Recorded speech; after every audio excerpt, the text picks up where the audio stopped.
Megjithatë, pas 40 vitesh ka riardh edhe një herë tjetër ky shans, kjo mundësi që ne mundet që nëse fitojmë këto dy ndeshje të play-offit, të jemi për herë të parë në historinë e futbollit shqiptar dhe botëror, të jemi finalist në kampionatin botëror që zhvillohet në Europën e kemi prekur 2 herë kampionatin evropian. 2016-2024. Kemi qenë në Francë edhe në Gjermani. Në Gjermani. Kështu që ky është shansi ynë i artë.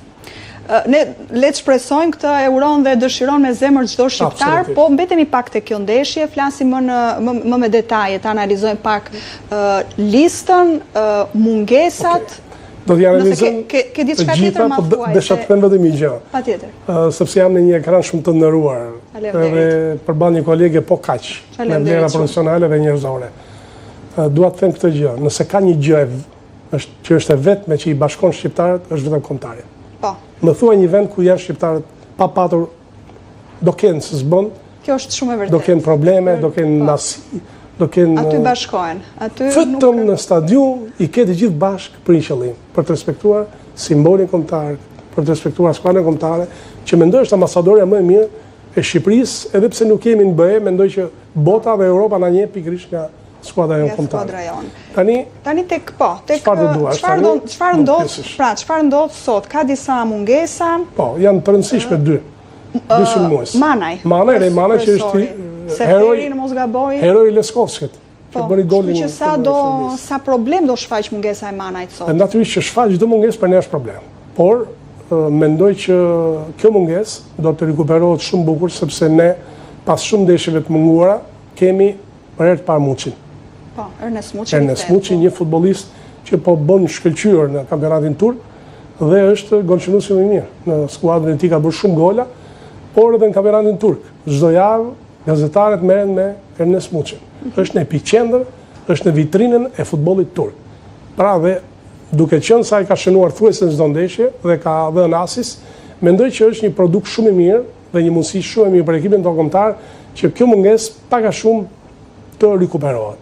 Po, pra Muçi zvendçon Manajin. Mendoj, se këto i ditë ka Silvinjo. Trajneri thonë që do e fillojnë ndryshe madje, nuk do ta shfrytëzojnë Muçin që në fillim, por gjithsesi formacioni vendoset vetëm një orë përpara, sepse ka dhe një gjë psikologjike që është shumë e rëndësishme në futboll, që nuk duhet të plagos shpirtërisht përpara për të deklaruar formacionin. Ndaj deklarohet një orë para, sepse krijon natyrisht edhe në brenda një grupi krijon pak kënaqësi. Por unë them që përveç Muçit, Silvinjo ka shumë të tjerë në dispozicion. Edhe Uzuni.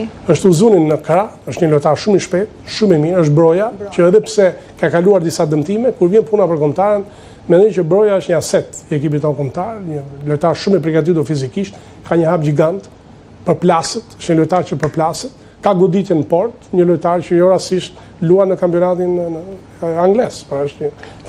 Ishin dy afrime të reja në mos gaboj. Kemi Mehmetin.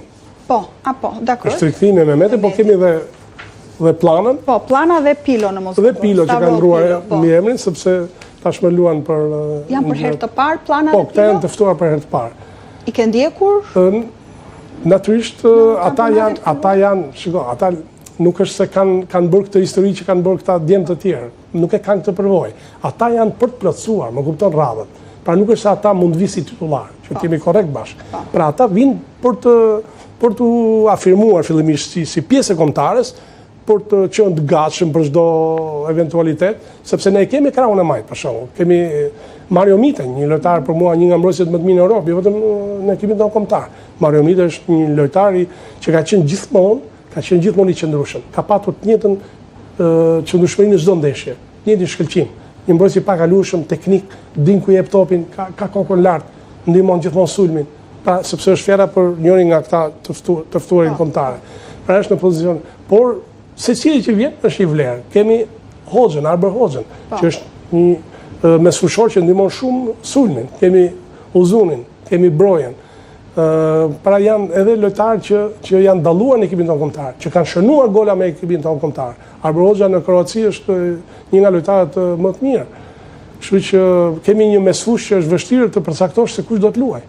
Sepse në mesfush kemi Aslanin, kemi Qazim Laçin, një lojtar i shkëlqyer, kemi Bajramin, Nedin Bajramin, Po kemi edhe 2 Asanin, kemi lojtarë të tjerë që janë edhe Arber Hoxha që është edhe një kandidat edhe për mesfushën dhe për sulmi janë shumë lojtarë. Kemi Julian Sheun që është edhe pak i tërhequr sepse Sheu edhe luan në kampionatin polak, është lojtar që i shërben shumë trajnerit Silvinjo, është zbulimi Silvinjës, duhet thënë kjo.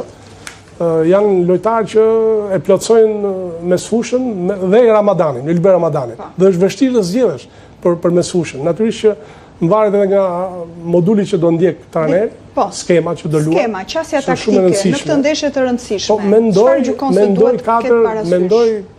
Mendoj 4-5-1, ndoshta, ose 4-4-2, mendoj unë. Gjithsesi, thash, trajneri ka bërë të gjitha skemat në stërvitje, pak ditë përgatitore këtu, por gjithsesi ai ka deklaruar në konferencë shtypje dje Silvinjo që unë do ndjek më shumë atë ritualin që kanë bërë. Pra do të besoj më shumë, nuk do bëj eksperimente. Do t'i besoj asaj që kemi bërë deri më sot. Pra gjës më të mirë që kemi bërë deri më sot, dhe unë them që mund të jenë këta lojtarët që edhe kanë më shumë stazh me kemi kombëtar. Edhe që kanë më shumë kontribut dhe më shumë përvojë, kanë atë me njëri tjetrin, janë mësuar me lojën e njëri tjetrit, kemi një mbrojtje të mirë, do ta cilësoj, është Hysaj që vendos një rekord sot, sepse ka 94 ndeshje Hysaj që luan me kombëtarën, është kapiten, por kemi edhe Gjumshitin, kapitenin e Atalantës, që natyrisht është një lojtar që jo rastisht ka qenë dhe kapiteni i ekipit tonë kombëtar, pra dhe tek Atalanta. Kemi Ajetën përpara, kemi Manomitën në krah. Përveç rezerva, flas këta pak a shumë që ka qenë lojtarë që janë dëbuar, edhe Strakosha që ka bërë mirë në kampionatin grek, ka qenë lojtar i mirë, që ka patur edhe minuta në dispozicion, se është shumë e rëndësishme që këta lojtarë të kenë patur minuta në dispozicion. Po, Strakosha me ndodh portieri i parë. Kështu që unë them që janë, pra grupi është, se kjo kombëtare këtë ka patur grupin. Pra nuk është se për shkak ka patur shumë lider, por ka patur grupin. Dhe kur ke frymën e grupit, natyrisht edhe suksesi vjen. Por mi gjitha unë uroj që kjo kombëtare mos ketë vetëm këmbën në fushë, të ketë zemrën në fushë. Është shumë e rëndësishme kjo. Dhe nga intervistat që kam dëgjuar dhe Qazim Laçin, edhe Elsej Hysajn, por edhe Gjimshitin, edhe Silvinjën, unë e kam marrë këtë mesazh, që këta do të përpiqen që t'japin zemrën në fushë, pra ta kenë maksimumin e tyre 100%. Natyrisht që Polonia nuk është një lodër. Polonia është një ekip shumë i vështirë. Bilancin e kemi negativ. Negativ, në letër, Polonia është. 3-2. Favorite është Polonia. Fitore i ka Polonia. Ne kemi vetëm 2 fitore. Por e kemi mundur. E kemi mundur këtu. Pra, kujtimi i fundit është i hidhur për polakët. Kemi fituar 2-0 këtu.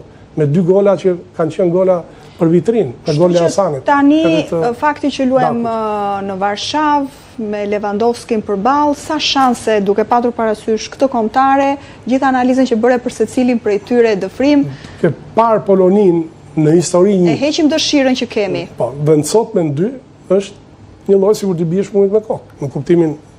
Por futbolli sot nuk është më aritmetik, 2+2 bën 4.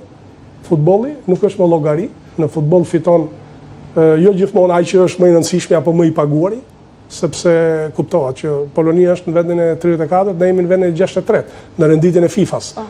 Apo Polonia ka një lojtar si Lewandowski që kushton sa gjithë skuadra jonë, për shkak po ta marrin për anën ekonomike, por thashë e rëndësishme është që futbolli luhet dhe me zemër. Pra nuk është të thënë ndonjëherë që historia, fanela apo pagesat apo stadiumi janë përcaktues. Janë favorit, janë favore, por jo nuk janë diçka, por jo gjithçka.